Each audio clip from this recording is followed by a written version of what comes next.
Salut, c'est William de Dr Excel. Aujourd'hui, on va voir comment calculer des sommes, c'est-à-dire comment calculer en fait des additions sur Excel, et ce de manière automatique, en tout cas le plus automatique possible. Et on va voir un petit peu toutes les méthodes qui sont possibles. Alors peut-être que tu en connais déjà, mais je vais t'en montrer une, pardon, que tu connais à mon avis pas forcément, et qui peut te faire gagner beaucoup de temps à la fin. On la verra en dernier. Donc avant ça, je vais te donner tout le fichier final avec toutes les formules qu'on va voir. Tout sera en dessous de la vidéo. Tu peux télécharger déjà le fichier pour suivre avec moi. Et puis, tu as aussi tous les liens vers les guides et les formations offertes et tous les autres programmes de formation. Tout est dans la description de la vidéo en dessous si tu veux commencer à progresser sérieusement. Alors, pour faire une somme, c'est-à-dire une addition sur Excel, tu as plusieurs méthodes. La plus simple, si tu fais égal, alors avec des formules bien sûr, tu vas faire égal, toujours commencer une formule par égal, un chiffre, puis, enfin un nombre, plus le deuxième, plus, et tu vas ajouter des plus à chaque fois. Qu'est-ce que j'ai fait? J'avais pas terminé la formule, ouais. Donc tout simple, et ça va être automatique, parce que si tu changes les nombres, la formule va prendre en compte les nouveaux nombres additionnés. Donc ça, c'est assez classique. Maintenant, tu vois que si tu commences à avoir beaucoup de nombres additionnés, tu vas pas avoir 12 000 plus à chaque fois à rajouter, tu peux pas forcément. Si tu as des nouveaux vendeurs, par exemple, dans ton équipe, ça s'adapte pas, donc il faut que tu aies un truc qui s'adapte un petit peu.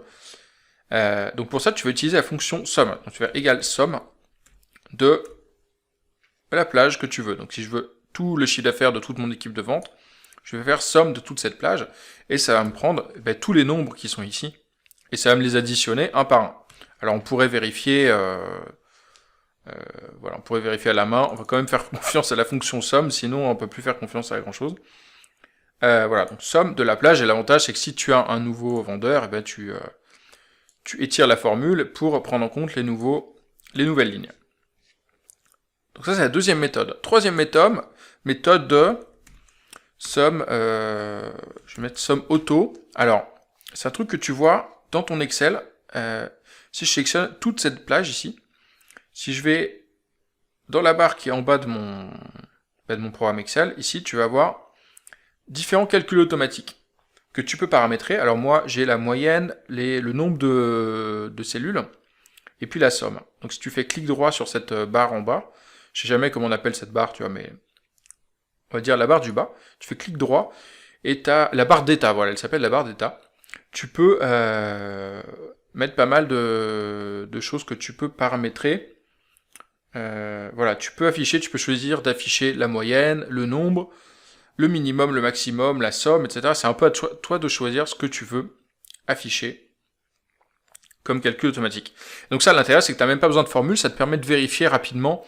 Si tu veux sommer les ventes de 2-3 personnes, hop, tu n'as même pas besoin d'entrer de formule, tu as déjà le calcul automatique. Donc c'est un peu une aide au calcul. Tu peux pas l'intégrer dans ton fichier si tu veux, mais c'est une aide au calcul. Donc ça, c'est la troisième méthode.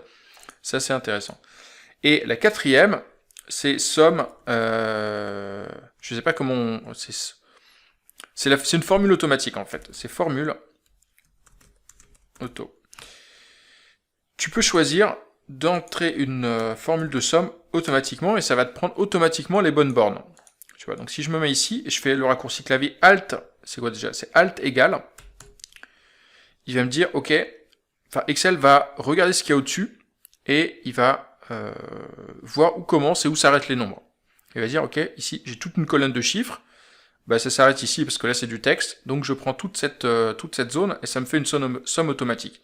Donc Alt égal, je vais te le mettre, c'est Alt égal, ça te fait une somme automatique de la zone concernée. Et donc l'intérêt de ça, c'est que voilà, tu n'as même pas à sélectionner si tu veux la zone, ça te fait direct la somme de la zone concernée, sans que tu aies à étirer la formule, etc. Alors ça peut valoir le coup de vérifier, mais ça te fait une somme automatique.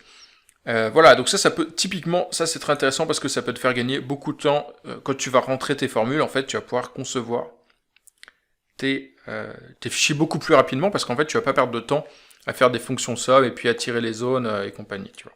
Donc, petit raccourci clavier, très utile si tu veux gagner en efficacité. Voilà, donc c'est 4 méthodes principales pour faire une fonction somme.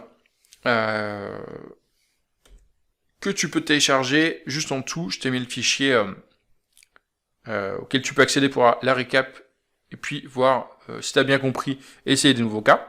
Tout est en dessous, tu peux tout télécharger sous la vidéo. Y compris les guides et les formations gratuites qui sont dessous également. Et puis moi je te dis à demain pour une nouvelle vidéo de formation Excel. N'oublie pas de t'abonner, comme ça t'es prévenu dès que la nouvelle vidéo est dispo. Allez, salut, ciao.